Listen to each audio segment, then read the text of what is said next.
story. You got to hear about the grandfather clock. Well, I guess I have to say a few things. First of all, what I'm telling you is true. You can't make this shit up. I couldn't make this shit up. It's endorsed by my wife. She gave me permission to divulge the family secrets. So I've been deputized. It's part of the oral history of our family, and I don't know where to really start other than I had the definitive mother-in-law from hell. And, so our stories family stories have prologues, and then the body of the story, and then most of them have epilogues.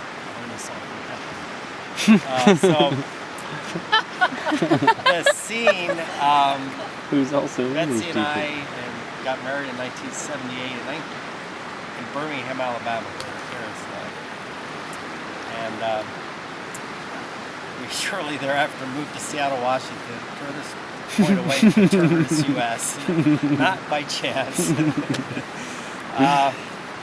So Betsy's parents remained in Birmingham while we were out there, and a typical phone call from Betsy's mother, long distance, pre-cell phone days, would be, Jeffrey, no hello, knows how's my daughter, how are my only 2 grandchildren, none of that. How's the weather? Jeffrey, I've been thinking, go into the living room, move the brown chair 3 feet to the left. So I'd give her one of these, and I'd get, young man, I know damn well you didn't move that chair. You get back there, this is to move that chair. So I'd walk in and slide the chair over and walk back to the phone.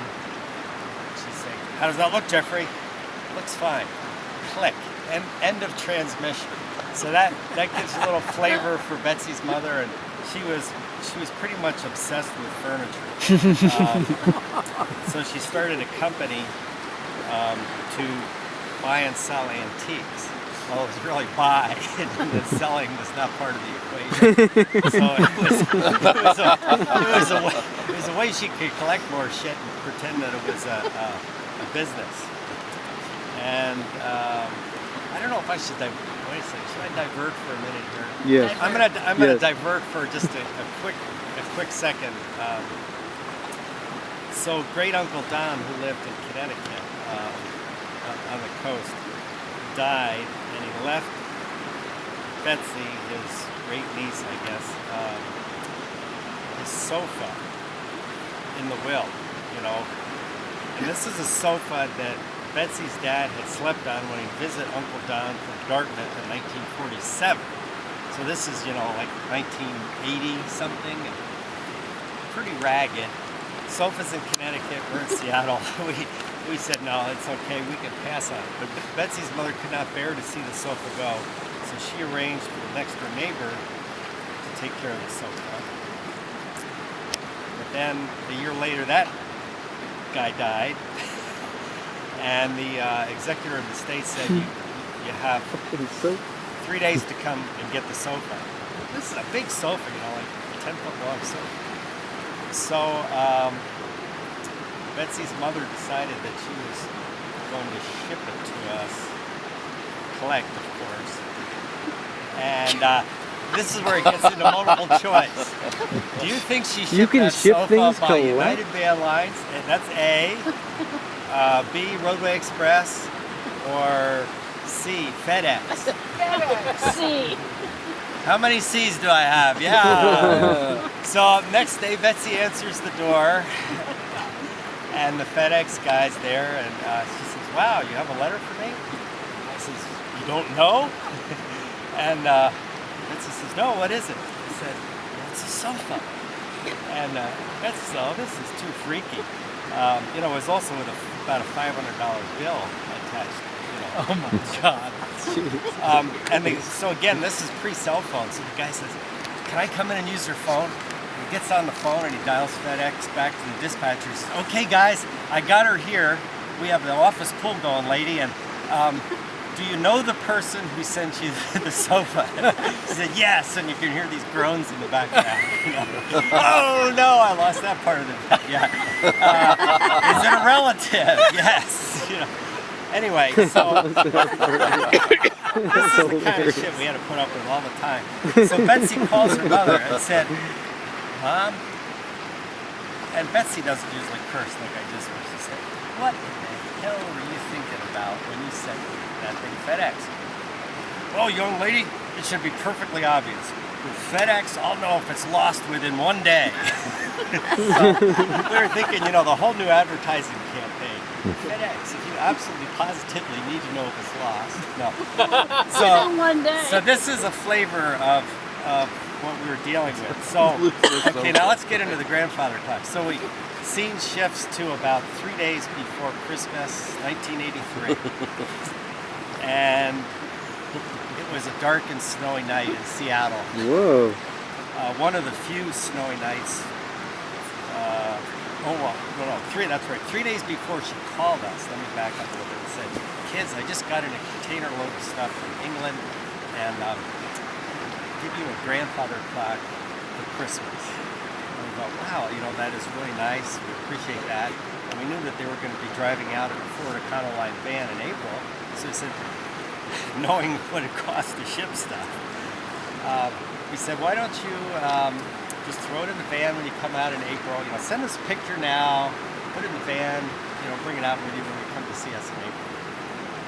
So we didn't think anything more about it until Christmas Eve. That was the dark and snowy night. And about 10 p.m. Christmas Eve, I get this call from Delta Air Freight. And I go,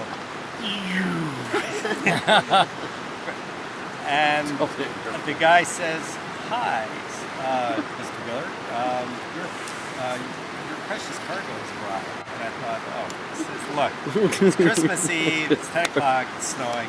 I'll come in a couple of days and pick it up, okay? Okay. No, you've got to come down right now. And he had this, seriously, he had this sense of urgency in his voice. And I couldn't bear to let it go. So we had the old Volkswagen van then, you know, the blue and white 77 van. I got the quick and easy clamps. Remember the 2x4 with the quick and easies on the grain gutter? Everyone had some of those. Because I didn't know how big it was, I thought I might have to strap it on the roof rack. And threw in some bungee cord and some rope and drive down to Delta Air Freight, back up to the dock. And I go in and the guy behind the counter is there and I said, well, I'm Jeff Gallard, I'm up here to pick up my card. And he said, oh, well, just sign here. And so I signed there, and there was no money due. And man, I was excited. Nothing, no money due. So he says, where would you like your precious cargo, sir? And I said, well, I don't know. Let's just see how big it is. And we walk around the corner, and she's packed the grandfather clock in a pine box coffin. And has written grandfather on it. So this guy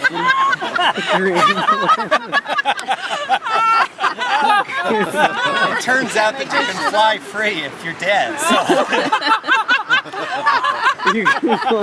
at that point I'm committed because I didn't want to pay the freight bill. And it was too big to fit in the van, so I said, come on guys, let's get a forklift, you know. And we forklift the granddad up on the roof. I bungee corded back. Drive off into the night. So that's the body of the story. So the epilogue. The body. The epilogue is 5 years later. Betsy gets the call from the mom. You open the top. Betsy, I just sold the white wicker chair. And she said, well, you mean the one I'm sitting on, Mother? And she says, yes, I've sold it. You bring it down to Delta Air Freight right now and ship it back to me.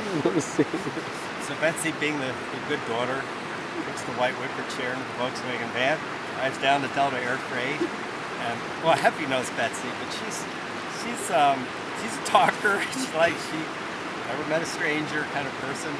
So she transacts her business and says to the guy at the Delta Air Freight counter, I bet you've seen some mighty unusual things here in your 32 years at Delta Air Freight. The guy takes the pencil from behind his ear and puts it down. He says, lady, nothing beat Christmas Eve '83. It was a dark and snowy night.